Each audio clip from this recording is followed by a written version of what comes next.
Julien Hamon, en général, interviendra derrière, et puis Favoré dira quelques mots sur le plan du projet que nous avons en commun. En tous les cas, je salue aussi Alain Launay, qui est vice-président chargé de l'économie, à mes côtés, la communauté de communes, maire de Pleuc-Cadec. Donc on est là en binôme. La personne qui suit plus particulièrement le dossier Petite Ville de demain, qui est élu à Malétroit, était indisponible parce qu'il a des responsabilités nationales à la Fédération de la Boucherie, c'est le président national de la Fédération de la Boucherie. Donc je suis très heureux de vous accueillir. En général, vous n'êtes pas en terrain connu. Je voyais que vous aviez au moins séjourné en 84, dès 84 ici, peut-être pas à Guerre, mais au moins sur le territoire. Donc en tout cas, bienvenue. Je vous salue tous et merci en vos grades et qualités et responsabilités. Donc on se réunit aujourd'hui dans le cadre du dispositif Petite Ville de demain. Il a été retenu, nous avons été retenus sur le territoire pour 3 communes, Guerre, Malétroit et Serran. Donc une commune à l'est, une commune au sud, une commune à l'ouest. Et donc c'est un programme national, PVD, qui a pour objectif de redynamiser, revitaliser les petites centralités fragilisées de moins de 20 000 habitants. Donc il y a eu 1000 binômes communautés de communes qui ont été retenus en France pour une enveloppe financière sur 6 ans de 3 milliards d'euros. Donc à l'échéance de 18 mois, on doit construire un projet pour chacune des communes, savoir qui y travaille, qui se croise avec le projet aussi de territoire et qui doit être partie prenante au dispositif. Donc c'est la mission, je le disais à l'instant, confiée au chef de projet. On interviendra aussi sur le plan commercial. On a une dynamique qu'on a engagée ici en termes de non-historique commercial. On propose des loyers préférentiels pour accueillir des commerces, parce qu'y compris ici, on a quelques vitrines froides. Les projets doivent prendre en compte l'habitat, le commerce, le développement économique, la mobilité, l'architecture et le patrimoine, l'accès aux services, l'offre culturelle et l'énergie. Alors l'enjeu majeur de ce dispositif, c'est de se mobiliser, se rassembler autour de cet enjeu sociétal majeur, la revitalisation et l'attractivité des territoires au profit de nos concitoyens, en innovant et en entraînant tous les acteurs du territoire.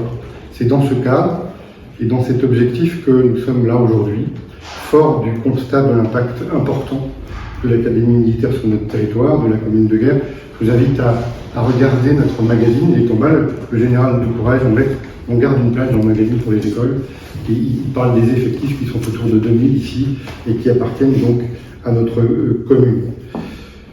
Donc il s'agit, à travers d'une lettre d'intention que nous avons signée tout à l'heure avec vous, en général, de manifester d'un commun accord notre volonté d'étudier les synergies possibles entre les différentes politiques sectorielles du ministère des Armées et le déploiement de notre programme sur Guerre, et cela sur 3 axes d'études privilégiés: l'énergie, desserte en biogaz du camp associé à une filière de valorisation de proximité des déchets, méthanisation. J'étais en réunion tout à l'heure, on a avancé sur cette question. On a eu des engagements du ministère des Armées d'une participation financière sur le projet qui nous reste à confirmer, donc je compte naturellement sur votre soutien en général. Les services de proximité au public, donc rapprochement de l'espace France Service que nous avons ici, qui a été labellisé aussi sur le plan national à la demande du président, et de l'espace Atlas présent sur le site de Cotidan. C'est une notion de guichet unique et je crois que c'est aussi dans ce cadre que souhaite s'inscrire le ministère des Armées, un cadre de proximité, de transport. On a mis en place ici une navette GoBus parce que la commune a une particularité, c'est qu'elle est en 2 pôles, Guerre-Centre où vous êtes, Guerre-Bellevue, séparée de 4 km. Le commerce est plutôt développé ici et donc on a eu une idée à un moment de créer une surface commerciale à Guerre-Cotidan, Guerre-Bellevue. On a eu un tollé des commerçants, maintenant ils regrettent un peu, donc pour compenser ça et permettre aux gens de se déplacer, on a mis une navette qui va jusqu'à Bellevue, voire jusqu'à Bignon, et on se dit que peut-être il y a une solution à trouver pour l'ouvrir aussi au camp militaire. Moi je voyais tous les samedis les militaires descendre à pied, faire des courses, ou prendre à la ligne régionale au carrefour du Val-Coric le bus pour aller à Rennes ou à Vannes, mais c'est pas possible, ça ne peut pas continuer. Tous les jeunes sous-officiers qui sont en formation, les élèves, n'ont pas forcément de véhicule. Donc on a cela, donc il y a sans doute des choses à faire, et puis éventuellement aussi, on en parlait tout à l'heure, sur la partie logement, habitat par exemple. Notamment, je le disais aussi, il y a des suppressions de logements sur le camp militaire via la CDC, ce qui génère pour nous une baisse de la population, même si je sais que les mœurs sont changées et qu'on ne vit pas forcément là où on travaille et qu'on a envie de s'en dissocier. Donc en fonction du résultat des investigations, qui seront à partir de la signature de la lettre, tout à l'heure, des conventions spécifiques pourront être signées entre nos institutions respectives sur la gouvernance, le pilotage, l'animation du dispositif, grâce à un comité de pilotage au sein duquel toutes les entités seront représentées. Juste un mot pour vous dire qu'en complément aussi de ce dispositif, on s'est inscrit dans le cadre du plan de relance dans le dispositif manager de commerce, c'est-à-dire qu'on vient de recruter quelqu'un qui va démarrer en mars et qui va être au service des 26 communes du territoire, dont la mission en partenariat avec les acteurs concernés est de réinvestir et de dynamiser les centres-villes en danger. Il y a un taux de vacance commerciale qui croît, il y a des vitrines froides, et puis il y a aussi l'habitation des fois qui diminue en centre-ville, donc il faut la fixer. Et donc on a des projets ici par exemple en matière d'habitat mixte, social et habitat classique, qui devraient démarrer bientôt, et donc il faut donc inverser la tendance. Bref, je me réjouis de ce partenariat avec vous, avec les écoles militaires, traduction au quotidien du lien important armée-nation, moi j'y tiens beaucoup ici, et indispensable et de proximité pour le bien vivre ensemble. Le volontarisme politique, s'il se déploie bien, avec intelligence, ouvre des chemins d'espérance et de développement en innovant et en entraînant. C'est ensemble que nous réussirons ce challenge. Je vous remercie vraiment de votre participation et de ce partenariat avec notre collectivité, nos collectivités, j'allais dire les 3 communes concernées et la communauté de communes. Étant le président de la communauté et le maire de cette commune, je représente aussi mes collègues avec Alain qui est ici présent. Merci beaucoup de votre attention.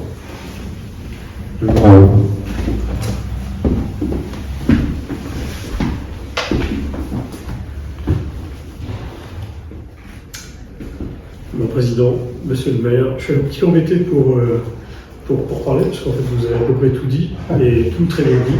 Donc je vais essayer de ne pas reprendre ce qui a déjà été souligné. Je voudrais simplement dire que ce partenariat qui va être aujourd'hui signé à travers cette lettre d'intention, suivi d'une convention normalement à la fin de l'année ou au début de l'année suivante, si j'ai à peu près bien la chronologie en tête, elle ne procède pas d'un plan national du ministère des Armées. C'est-à-dire qu'il n'y a pas de plan national sur les petites villes de demain au niveau ministériel de la Défense. Et en revanche, le ministère encourage toutes les convergences locales qui permettent justement aux petites villes de défense et aux garnisons qui sont associés de pouvoir trouver des chemins dans lesquels chacun devrait trouver sa part de gagnant-gagnant.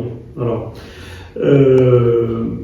Nous, on est forcément extrêmement intéressés à travers en particulier l'Académie militaire et Alexandre qui est là aujourd'hui, parce qu'on voit très bien que ce projet de petite ville de défense devrait arriver à améliorer la qualité de vie de ressortissants dans votre commune.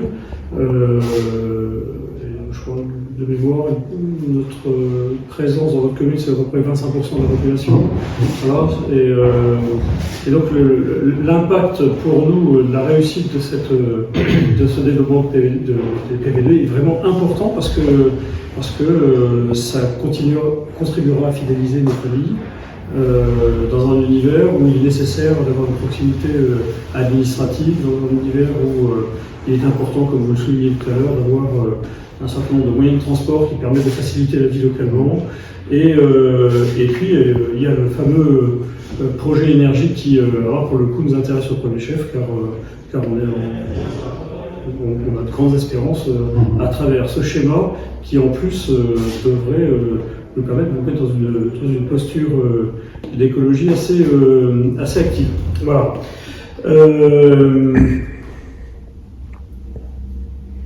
Les traitants de cette opération en fait sont assis devant nous.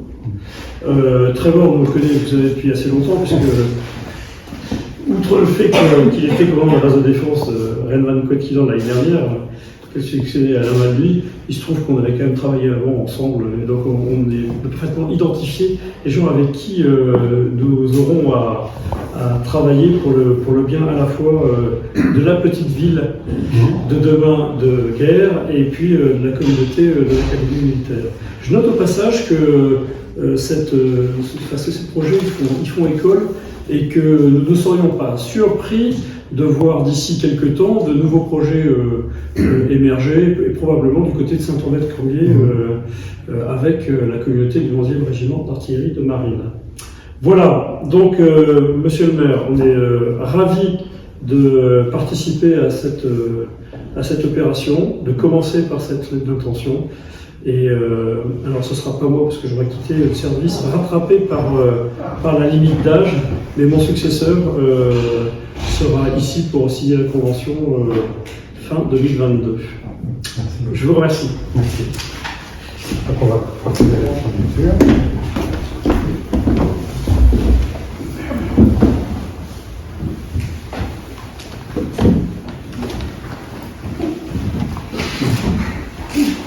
Alors, Là, c'est une lettre d'intention. Oui, on pourra Et donc il y a déjà quand même des projets qui sont pressentis. Là, j'en ai parlé tout à l'heure. Dans 3 domaines, l'énergie, le transport et les services, voire d'autres. On parlait tout à l'heure de logement égalitaire.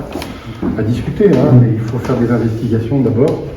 Il y a des choses qui existent, qui sont lancées, notamment tout ce qui est le gaz, le biométhane. Et sur les transports, on a déjà conduit quelque chose, voir si on l'étend ou pas. Et sur les services, je pense que entre France Service et Atlas, ça peut se faire assez rapidement.